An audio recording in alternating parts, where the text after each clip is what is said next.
지난주에 히브리서를 마치게 하신 하나님께 감사합니다. 그리고 이제 구약의 다른 책 다니엘서를 시작하게 하신 하나님께 무한 감사를 드립니다. 개척한 후 지금까지 이렇게 설교한 것을 보니까 다니엘서를 강의한 것이 없더라고요. 토타 스크립트라를 하면서 또 2번 정도 거쳤고 또 다루기는 했지만은 처음부터 끝까지 다룬 적이 없어서 이 새벽 시간에 볼 수 있기를 바랍니다. 하나님께서 우리에게 주신 은혜가 있을 거라 믿습니다. 설교자로서 이 다니엘서는요, 좀 피하고 싶은 본문이었어요. 솔직히 말씀을 드리면. 우리가 잘 알고 있는 이 6장 어간은 역사적인 이야기라 우리가 좀 익숙하기를 하지만 그 이후 12장까지는 다니엘은 보통 유대 문학에서는, 유대 성경에서는 선지서로 구분하거든요. 다니엘 선지자입니다. 그래서 예수님 오실 때도 내다보고 또 세상의 종말까지도 내다봐요. 우리가 요한계시록 요즘 보고 있는데 다니엘서가 있지 않습니까? 그런 것을 어떻게 좀 풀어야 되는가 고민을 많이 했는데 주께서 또 요한계시록 강의를 하게 하시면서 다니엘서도 접근할 수 있는 좋은 해안을 주셔서 이렇게 다루게 되었습니다. 오늘 우리가 다니엘 1장 1절부터 7절까지를 봤는데 여러분 가지고 계신 성경책의 소제목에는 다니엘이 바벨론에서 포로 생활함, 또 느부갓네살 왕궁의 소년들, 이런 제목으로 되어 있으실 거예요. 다니엘과 다니엘의 세 친구들이 유력한 자로서 포로로 잡혀가서 바벨론의 왕궁에서 길러졌다. 이름도 바뀌었다. 라는 것을 보았는데 역사적 사건이 오늘 본문의 1장 1절에 나오죠. 유다왕 여호야김이 다스린 지 3년이 되는 해에 바벨론 왕 느부갓네살이 예루살렘에 이르러 성을 에워쌌더니, 벌써 조짐이 알겠죠. 느부갓네살 왕은 이제 바벨론의 이제 건국 왕이라고도 할 수 있어요. 북이스라엘은 이미 아수르에게 멸망했습니다. 이제 남유다가 남았는데 이 남유다가 북이스라엘에게 교훈을 받아가지고 처신을 잘했으면 얼마나 좋았겠어요. 근데 그러지 않았습니다. 여호야김은 끝까지 신실한 다윗의 본을 따르지 않았습니다. 하나님께서 모세 율법을 통해서 주신 그 본을, 그 명령을 지켜 행하지 않았습니다. 왕이 이러하니 백성들은 말할 것도 없겠죠. 율법을 떠났고 안식일을 지켜 행하지 않았고 안식년도 지켜 행하지 않았고 우상 숭배했습니다.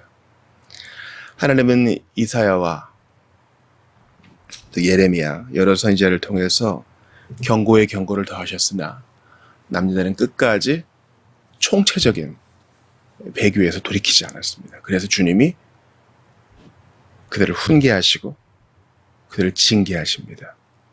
아수르의 막대기를 통해서, 바벨론의 막대기를 통해서 그렇게 하세요.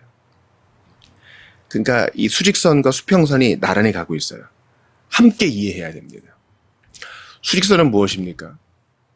하나님께서 모세율법을 통해서 레위기에서, 신명기에서 말씀하신 바가 있죠. 언약을 체결하신 바가 있죠. 만약에 너희가 순종하면 복을 받을 것이다. 어떻게 주체하지 못할 정도로 복을 받을 것이다. 그러나 또 다른 면은 무엇입니까? 너희가 불순종하면 내가 인생 채찍으로 너희를 교훈할 것이다.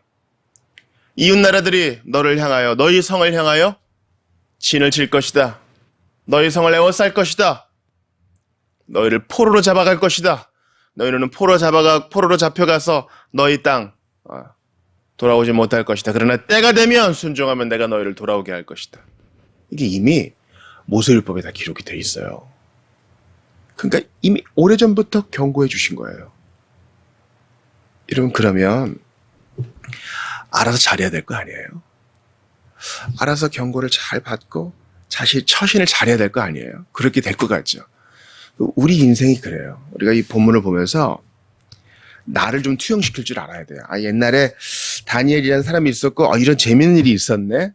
이렇게 끝나면 안 되고 나의 삶과 우리 교회의 생활과 또 우리 좀 전 세계적으로 난리도 아니잖아요.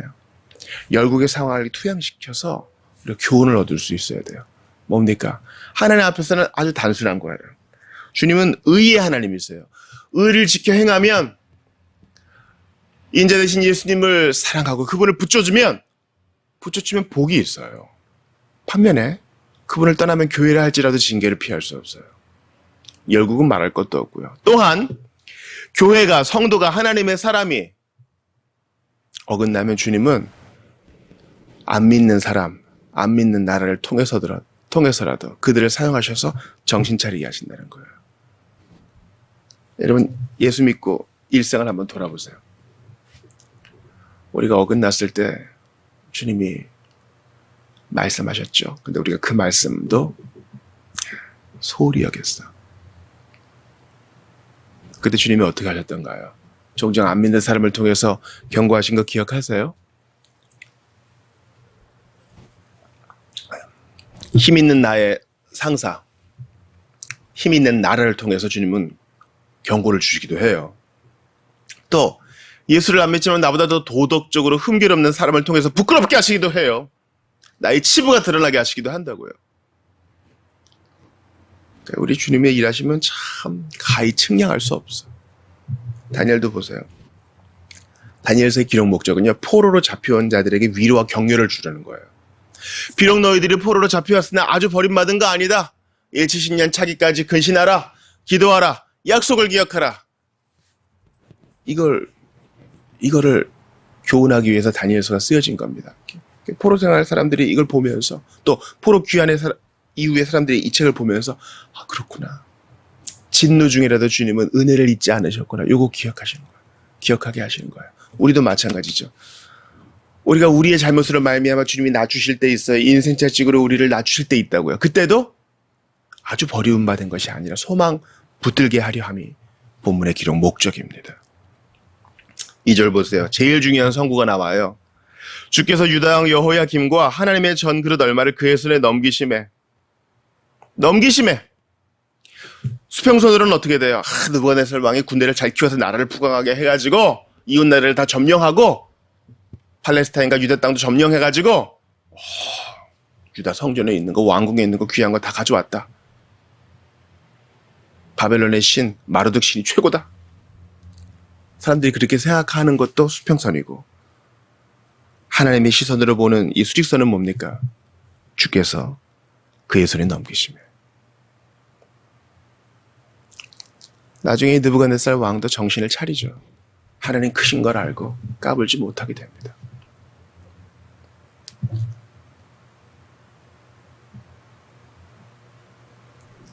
세상의 기준으로 볼 때는 느부갓네살 왕이 번창하여 이렇게 되지만, 우리 하나님의 사람의 시선, 온 세상과 온 우주를 관통하는 시선은 뭡니까? 그의 손에 넘기심에 하나님이 그 임의대로 하세요. 그 선하신 뜻대로 하신다고요.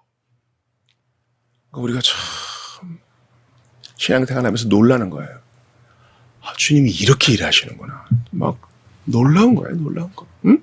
놀라운 거예요.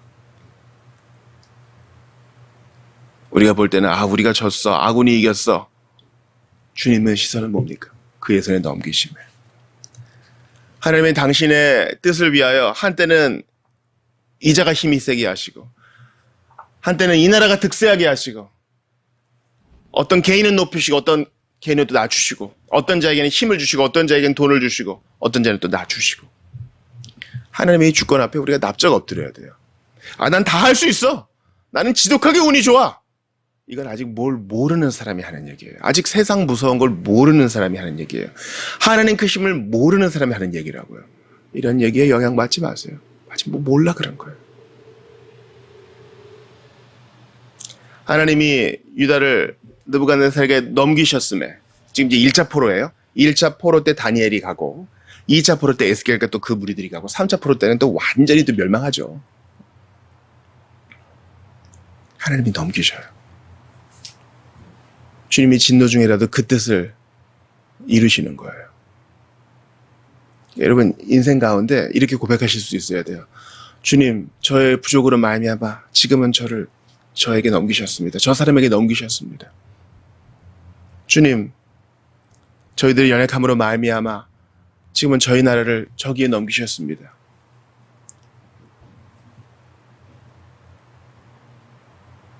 참 이런 일이 안 일어나면 좋겠지만 주님은 이런 일을 허용하심으로 영광을 받으시고 우리에겐 교훈을 주세요. 우리 인생과 나라는 얼마나 무지한지 이런 일이 아니고서는 교훈을 받을 수 없어. 알아서 하면 참 좋겠는데 그게 안 되는 거예요. 이게 인생의 무지함이요. 인생의 슬픔입니다. 참 알아서 하면 얼마나 좋아요. 그의 손에 넘기심에 이런 일이 없고서는 깨닫지를 못해. 우리 인생사의 부침을 보세요. 병이 안 들었으면 그거 깨달았을까요? 사랑하는 사람들과 그 아픔이 없었다면 우리가 깨달았을까요? 제가 아는 어떤 분은요, 아이가 딱 성인이 돼가지고 대학 갔는데, 대학에서 갑자기 의료진이 손 쓸 수 없이, 현장에서 구급, 조치도 할 것 없이 바로 갑자기 직사를 했어요. 아들이 그렇게 잃었다고요. 그것 때문에 교훈을 받고 처음엔 슬펐으나 Seasons of Sorrow라고 책도 쓰고 팀 첼리라는 분이 그런 일을 하셔요. 에릭슨 타다 보세요.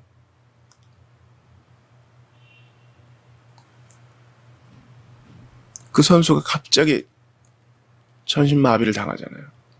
지금도 휠체어에 앉아서 말씀을 전하세요. 노래를 하시고. 고통이 없었다면, 그의 손에 넘기심에 그 일이 없었다면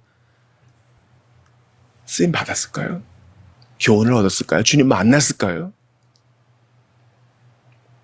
설교자인 저도 이 가정사의 고통이란 아픔이라는 부침을 통해서 주님 만난 거 아니겠습니까? 여러분도 마찬가지죠. 그러므로 우리가 지금 유다가 지금 1차 침공 당했어요. 지금 성전에 있는 거 싹 뺏겼어요. 그릇 얼마가 좀 옮겨갔다고요. 자존심이 짓밟혔어요. 포로로 끌려가요. 앞으로 조짐이 좋지 않아요. 이런 일을 허용하실 때도 우리가 소망을 잃지 말아야 돼요. 하나님의 손이 배후에 있다. 그의 손에 넘기심에 하나님이 임의로 주관하신다. 선하게, 오차없이! 이게 우리에게 위로를 주는 거예요. 수동적이고 결정론적인 사고에 빠지라는 말은 아니에요. 우리는 이 상황에서도 열심히 일해야 돼요. 여러분, 여기로 포로로 잡혀간 이제 다니엘과 세 친구가 얼마나 열심히 일을 해요.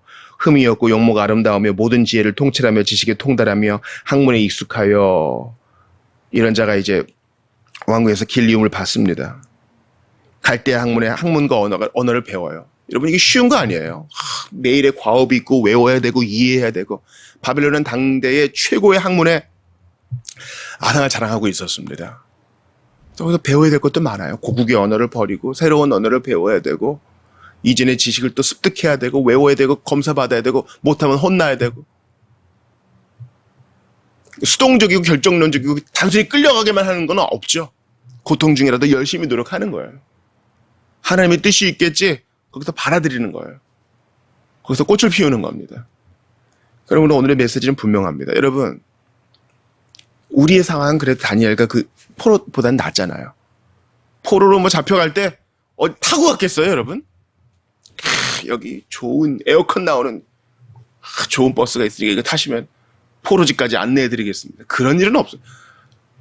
줄에 묶여서 걸어갔을 거라고요. 넘어지면 또 맞았겠지, 그죠? 사랑하는 사람들과 떨어지고 가족들 생이별하고 눈물 바다가 되고요. 오늘부터 히브리말 쓰면 죽어, 이런 경고도 받았겠죠. 이제 내일도 또 나오겠지만 또 음식에 또 유혹도 있었겠죠. 결정론적이고 수동적인 사고는 없어요. 하나님의 사람은 어디에서 무엇을 하든 하나님이 놔주실 때라도 소망을 잃지 않습니다. 희한해요. 그런데도 살게 하세요. 배우게 하시고 그제서야 정신을 탁 차리게 하세요. 주님이 낮추시는구나. 하나님의 사람은 이 감각을 알고 있어요. 주의 손이 나를 누르시는구나. 시편 기자가 고백하잖아요. 기억하세요. 삶의 어떤 상황에 처하더라도 우리는 이 포로 상황보다 나을 수 있어요. 그때라도 주님 잊지 않고 소망 버리지 않고 그의 손에 넘기심에 하나님의 손이 이 모든 걸 주관하신다. 그 주님이 날 아신다. 그 주님이 나 같은 거 위해 피 흘려주셨다. 나를 위해 부활하셨다. 지금도 나를 위해 기도하시니 우연으로 된 것 없으니 이 선한 필연 가운데, 하나님의 선한 작정 가운데 있는 나, 주님 보리라, 인내하리라, 내가 차기까지 주님 바라보리라.